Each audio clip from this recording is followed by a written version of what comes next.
आज हम बात करेंगे काकनी देवी जो हैं ये योगिनी हैं।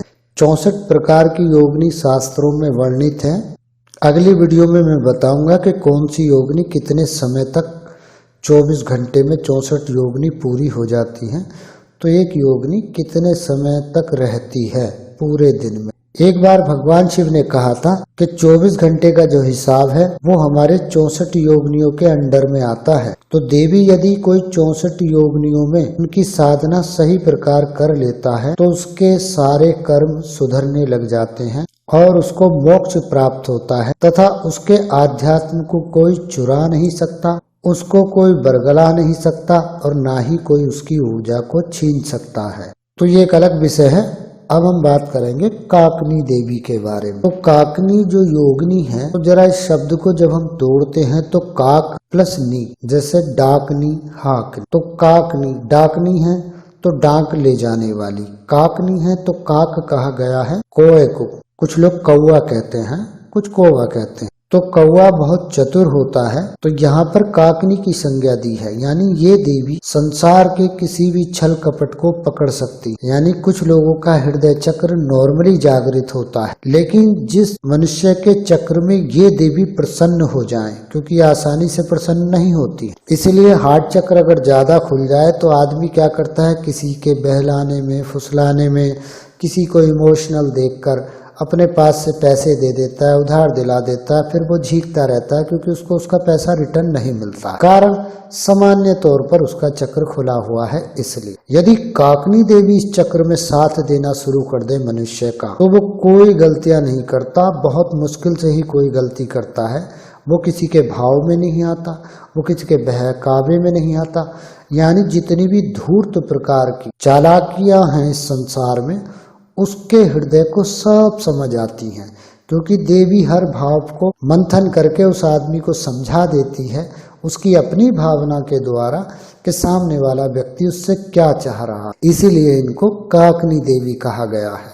इन देवी में एक बात और खास है कि ये देवी 10 प्रकार की आवाजें भी निकालती। तो शिव कहते हैं कि यही 10 प्रकार की आवाजों में से यदि कोई एक आवाज मनुष्य सुनता है तो वो मोक्ष की प्राप्ति कर सकता है। तो ये जो 10 प्रकार के अनहद नाद हैं, मैं एक वीडियो डालूंगा आने वाले टाइम में जिसमें मैं बताऊंगा कि 68 प्रकार के शून्य भगवान शिव ने बताए हैं। अब वो शून्य 68 प्रकार के कौन कौन से हैं, इस रहस्य का भी मैं आने वाले वीडियो में उजागर करूंगा। तो ठीक से समझेंगे, जब मनुष्य का अनहद नाद जब ही बजता है जब उनका हृदय चक्र अच्छे से खुल जाए। यदि उनको नाद सुनाई नहीं देता है कानों में, क्योंकि ये ज्यादातर हमको लेफ्ट कान में सुनाई देता है, किसी किसी को राइट में सुनाई देता है, तो इसे राइट कान में सुनने की प्रैक्टिस करनी होती है, फिर इसे सर के बीच में लाकर सुनने की प्रैक्टिस करनी होती है। तो जो अनहद नाद पैदा करती हैं वो यही काकनी देवी पैदा करती हैं कुंडलिनी शक्ति से मिलकर।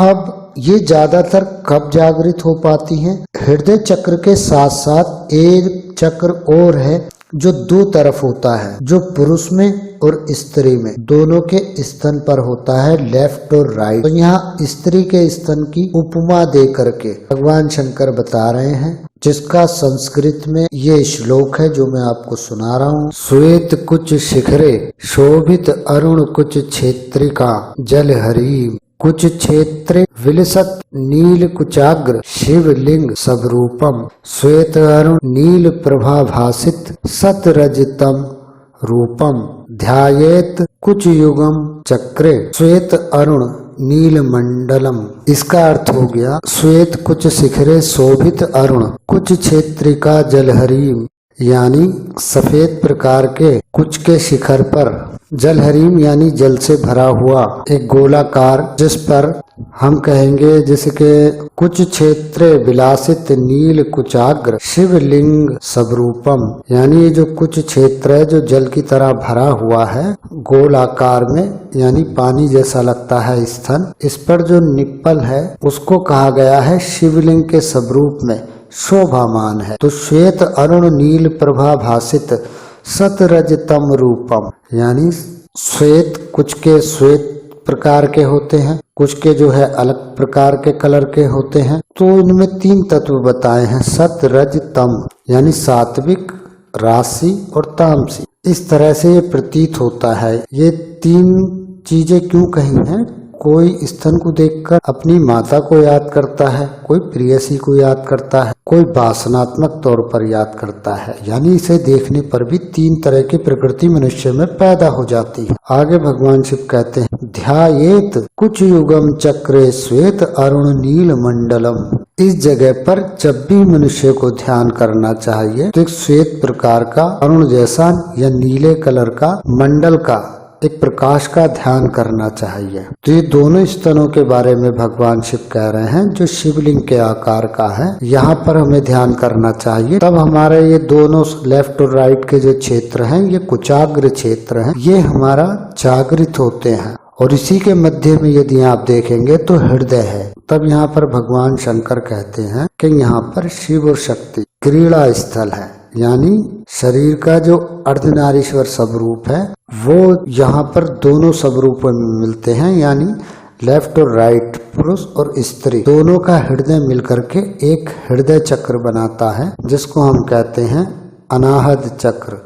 अब ये जो दोनों चक्र मैंने आपको बताए, कुचाग्र लेफ्ट और राइट के, और इनके मध्य में मैंने बताया आपको हृदय चक्र। यानी यहाँ 3 शक्तियां मिलती हैं, लेफ्ट राइट और बीच की हृदय चक्र। इसीलिए इन तीनों शक्तियों के ऊपर भगवान शिव एक मंत्र बताते हैं। वो मंत्र यंत्र के साथ बताते हैं। तो आप चित्र में देखेंगे ये यंत्र है, जिसमें राइट में लिखा है ह्रीं और लेफ्ट में लिखा है क्लीम। ह्रीं शक्ति का सूचक है और क्लीम जो है सम्मोहन का सूचक है। और क्लीम कृष्ण का भी मंत्र है, इसलिए मोहिनी विद्या का भी सूचक है, और काली माँ का भी क्लीम ही है। तीसरी जो शक्ति है वो है ऐंग की शक्ति। अब इस जो यंत्र है, इस यंत्र में ऐंग की शक्ति तीसरी क्यों कही है? क्योंकि दुर्गा सप्तशती में कहा है कि ऐंग सृष्टि रूपेण्य, यानी सृष्टि की रचना करने वाला बीज मंत्र ऐंग है। तो ये ऐंग का जो एक गोल राउंड की पावर है वो इन 2 शक्तियों को निर्मित करती है। यानी पहले सरस्वती की आप पूजा करेंगे, फिर आप ह्रीं और फिर क्लीम। तो उसके लिए भगवान शिव एक मंत्र बताते हैं इस यंत्र का, जो यंत्र मैं आपको फोटो में दिखा रहा हूँ। ओम ऐं ह्रीं क्लीं त्रिगुण रूपे क्लीं ह्रीं ऐं ओम। फिर सुनाता हूँ, ओम ऐं ह्रीं क्लीं त्रिगुण रूपे क्लीं ह्रीं ऐं ओम। तो ये मंत्र भगवान शिव बता रहे हैं इस यंत्र का कि पौराणिक काल में जो श्रेष्ठ गुरु होते थे उनको ये सब चीजें पता थी। पता मुझे भी है, मगर मैं गधा आदमी हूँ, उतना ज्यादा नॉलेज नहीं है जितनी पुराने काल में थी। मैं बस जितना मुझे समझ में आता है आप लोगों को चाहता हूँ आप लोग जागृत हों और आप जरा समझें कि हमारे शास्त्रों में आखिर क्या क्या था। जो 64 तंत्र थे, जो गुप्त तंत्र थे, कुछ वो लुप्त हो गए और हम क्यों नहीं जान पाते। और हम जो है YouTube पर वीडियो उठाते हैं और देखते हैं भाई अनहद चक्र है, जो है लम बम रम यम, यम कर लो, यम पढ़ लो, हृदय चक्र जागृत हो जाएगा। तो ऐसा नहीं है। मैं भी मेरे कोर्स में संपूर्ण मंत्र देता हूँ इस चक्र का, जिसके अंदर सब कुछ आ जाता है। तो ये चीजें होती हैं, गुरु देता है। मैं बस आपको डेफिनेशन समझाता हूँ विज्ञान के आधार पर, या अपने हिसाब से जो आपको सरलता से समझ में आ जाए, क्योंकि संस्कृत के हिसाब से नहीं समझ में आएगी। तो इसलिए यहाँ 3 शक्तियों का ये यंत्र का मंत्र दिया है जो मैंने यहाँ लिखा है। तो 3 शक्तियों का जो है, इसका जो है चक्र का पूरा संपूर्ण मंत्र लगाता है। ये विधि करने के बाद होता क्या है कि यदि किसी में खूब नफरत की भावना हो, उसका दिल जल्दी से घबराता है, या उसको समझ में नहीं आता कि मुझे जीवन में क्या करना है, कौन आदमी मेरे लिए अच्छा है, कौन बुरा है, तब ऐसे में अपने हृदय की भावनाओं को कंट्रोल करने के लिए इस यंत्र का निर्माण किया गया था तंत्र में। बस मैं चाहता हूँ कि आप मोक्ष का रास्ता पकड़े और अपने जीवन को सफल बनाएं। तो जिनको घबराहट होती है, जिनको समझ में नहीं आता है कौन हमारे लिए अच्छा है, कौन बुरा है, और हम किसी की मदद करके कहीं फंस तो नहीं रहे हैं, तो ये इन झंझटों से आपको उबार देता। यहाँ पर मैंने बताया कि काकनी देवी होती, तो काकनी देवी का मंत्र आपको 64 योगिनियों के मंत्र में मिल जाएगा, तो आप देख सकते हैं। ये वीडियो एक नॉलेज के हिसाब से है, मेरी तरफ से आपको कुछ वो नहीं है राय कि आप करो या ना करो। मैं किसी के भाव में लिप्त नहीं हूँ, मैं सिर्फ आपको जानकारी दे रहा हूँ, कोई आदेश नहीं दे रहा हूँ। इसलिए कोई भी आदमी यदि अपनी तरफ से होशियारी करके करेगा तो उसके परिणाम का भागीदार वो स्वयं होगा।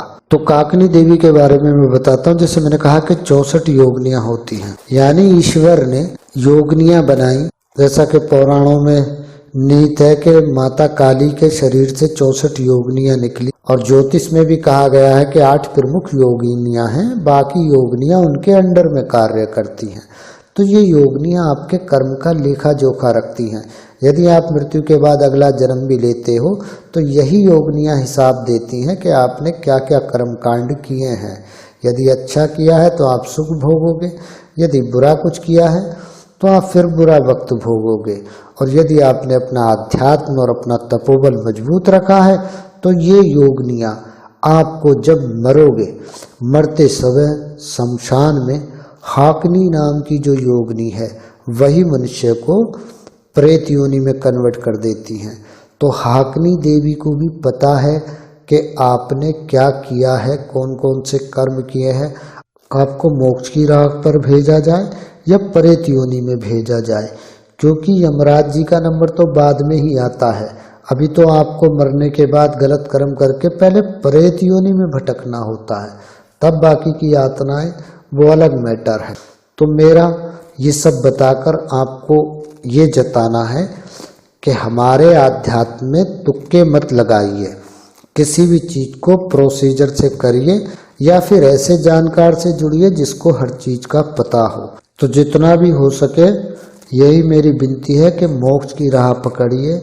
आजकल यूट्यूब पे कोई डायन की साधना, कोई चुड़ैल की साधना, कोई नूरी जिन की साधना, कोई फलाना की साधना। मनुष्य को 5 तत्व आत्मा के साथ इसीलिए मिले हैं कि वो 5 तत्वों से जब वो 3 तत्वों का किसी भी योनि में या आसमान में ब्रह्मांड में भटक रहा था तो जो उसे पिंडदान नहीं मिले, जो भोग नहीं मिले, जो कुछ नहीं मिला, उन सब की कमी वो 2 तत्वों को लेकर के पूजा पाठ के द्वारा पूरा कर सके। यदि ये जन्म में ये शरीर छिन गया, ये 2 तत्व चले गए आपके, पृथ्वी और जल, तब आप 3 तत्वों के हो जाओगे, तब आपके बस की कुछ नहीं है। तो यदि आप अपने अस्तित्व को समझ लेते हो तब आपको शक्तियों की भी जरूरत नहीं पड़ती है, क्योंकि 5 तत्व वाला 3 तत्व वालों को अपने वश में कर सकता है। तो थोड़ा अपने अंदर की खासियत को पहचानिए, सही मार्ग पकड़िए और जानिए कि हमें जीवन में क्या चुनना है, क्या नहीं चुनना है। कहीं ऐसा ना हो कि आप सात्विक राह पर जा रहे हो और लोग आपको सात्विकता का नाम लेकर के तामसी चीजें, तामसी साधनाएं, तामसी रास्ते परोस रहे हो जिसमें आपका बेड़ा गर्क हो। नमस्कार, मेरा नाम सुजाता है, मैं भोपाल से बोल रही हूँ। मुझे जीरो सूत्रा से जुड़े हुए अभी 6 ही महीने हुए और मेडिटेशन में मेरे रोज के नए नए अनुभव हैं। मेरी ज़िंदगी में इतनी सारी परेशानियाँ थी कि मैं बता ही नहीं सकती कि मैं कितनी परेशान थी। मुझे ऐसा लगता था मेरी परेशानियों का कोई अंत ही नहीं है और मुझे कुछ समझ में नहीं आ रहा था कि मुझे क्या करना चाहिए, क्या नहीं करना चाहिए। इसी बीच मैंने यूट्यूब पर जीरो सूत्रा पर नीरज यादव जी के वीडियो देखे और उन्हें फ़ोन लगाया। फ़ोन लगाकर मैंने अपनी सारी परेशानियाँ बताई। उन्होंने मुझे मेडिटेशन करने को बताया। जैसे जैसे उन्होंने बताया मैं उस तरीके से करती गई और शिव जी के बहुत ही सरल तरीके से उन्होंने मेडिटेशन करना सिखाया कि आज मेरी ज़िंदगी में कोई परेशानी नहीं, कोई समस्या नहीं, मैं बहुत खुश हूँ। ऐसा लगता है कि मुझसे ज़्यादा खुश अब कोई है ही नहीं और मेरी ज़िंदगी में सारी परेशानियों का ही अंत हो गया है और मैंने अपने 7 चक्रों पे काम करा हुआ है। मेरी 3rd आई भी एक्टिवेट हो गई है और मैं होने वाली चीज़ें पहले ही देख लेती हूँ और मुझे समझ में आने लगता है कि क्या होने वाला है, क्या नहीं होने वाला है। और मेडिटेशन करते करते मुझे बहुत सारे अनुभव होते हैं और ऐसा लगता है कि मेरे आँखों के सामने एक स्क्रीन चल रही है, उस पर सब कुछ दिखाई दे रहा है, कभी नंबर दिखाई देते। बता नहीं सकती कि किस प्रकार, मतलब रोज़ के एक नया अनुभव मेरे साथ होता ही है और मैं बहुत खुश हूँ इस चीज़ से और मैं शिव जी का बहुत बहुत धन्यवाद करती हूँ कि उनका आशीर्वाद मुझ पर रहा। उन्होंने अपना आशीर्वाद मुझे दिया और मेरी समस्याओं का अंत करा। और शिव जी के साथ साथ मैं नीरज जी का भी बहुत बहुत धन्यवाद, बहुत बहुत शुक्रिया करना चाहती हूँ कि नीरज जी ने यदि ये रास्ता नहीं बताया होता, उसी परेशानियों से घिरी रहती और वैसे ही मेरी ज़िंदगी रहती। आज मेरे सारे काम वक्त से पहले हो जाते हैं और बस इसी के साथ में अपने शब्दों को विराम देती हूँ। नमस्कार।